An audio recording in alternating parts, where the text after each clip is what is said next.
Welcome to Story Matrix. Another day, another story. Hey everyone.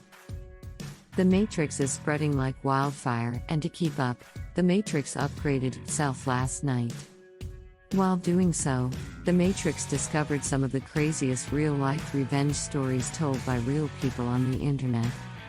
The Matrix wants you to decide whether they are justified in doing so. Please comment down below on whether you think they are justified in their actions or they went too far. Pedophile grandpa gets his judgment day. When I was 6, I was molested by my grandfather, and repeatedly was up until the age of 11. I would typically be sent to his house on weekends, occasionally with my mother staying for visits during the week. Due to my grandma being dead due to cancer, she was never around to witness it. And he would always pressure me to do things with him and never say anything to anyone about it. I felt filthy and pissed each time it happened. And because I was so young, I couldn't do much to physically stop it. Until Christmas Eve.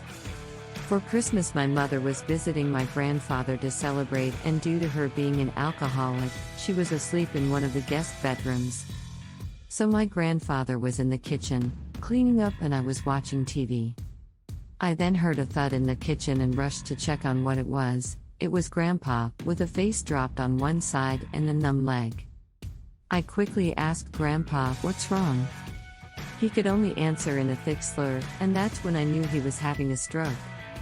We learned about it in school. We had also learned how to call 911 to save the person, but that wouldn't be necessary. And realizing this, I simply stood up, smiled at him, keeping eye contact, and walked back to the living room to continue watching TV, and then I waited. I was watching movies, until it hit the mark where it was most likely too late for anything to save him.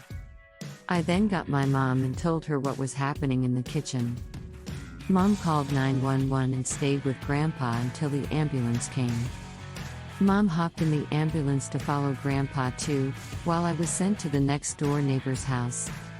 And he died in the hospital, and up until the funeral I had to play the facade that I was the innocent granddaughter. And to this day, nobody in my family knows what I did. Hell hath no fury like a woman scorned. When I was still married, I had a feeling he was cheating on me. I found a pack of condoms in his car. The box was already open, so I poked a hole in the wrapper of each one. Then, I proceeded to soak them in habanero pepper juice for an hour. I put them back in the car before he woke up. He told me he had to help his mom with some things and left. 3 hours later, my best friend called to tell me she had sex with her boyfriend, and that now she was on fire down there. My husband came home and placed a pack on us down there, saying he got burnt by something. Needless to say, after that day, he lost his wife and she lost her friend. Neither one of them knows what I did. Now, if I see them, I always ask, "Where's the fire?" Karen gets a taste of her own medicine? I take the train to work each morning and then again to get home. I like to sit in the quiet car because it allows me to think and do a little extra work each day. On the train ride home today, a woman in front of me kept talking on the phone even after people nicely asked her to be quiet. The conductor also came through and informed her she was on a quiet car. The seats we are in have very little support, so someone behind you could push your seat and you'd feel it. Several riders decided it wasn't worth it and switched cars. I decided I had enough and slouched far enough so both of my knees were firmly in the back of her seat, pushing fairly hard. She cocked her head around and told me to put my knees down. I closed my eyes and fake slept. She got up and moved to a different seat. There was a person behind her, and guess what he did? Knees to the back of the chair. People started catching on and she chose a seat with no one behind her. Another rider changed seats behind her and she got some more knees. The conductor came through again and was unaware of our little revenge. She got up and told him that people were putting knees into her back and stalking her to each spot. The conductor put his index finger to his lips and said, "Shh, this is a quiet car." She moved to a new train car. Before we move on to the final revenge story, have you all gotten any crazy revenge stories yourself? Let the Matrix know in the comments or just plug in by smashing that subscribe button. Bro pulled Uno reverse on manager. I was laid off from my civil engineering job as my company was going bankrupt and money was too tight. So, I applied for a job at a local Domino's near my house. The interview went great and the manager said I was the best candidate he had seen so far.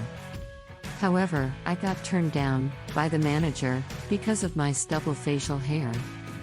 He said I did not take grooming very seriously and customers might be turned off by my facial hair.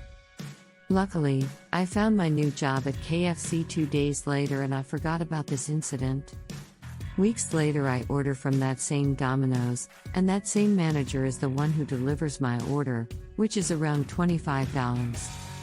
I couldn't help but notice he has stubble facial hair and everything he said came rushing back to me.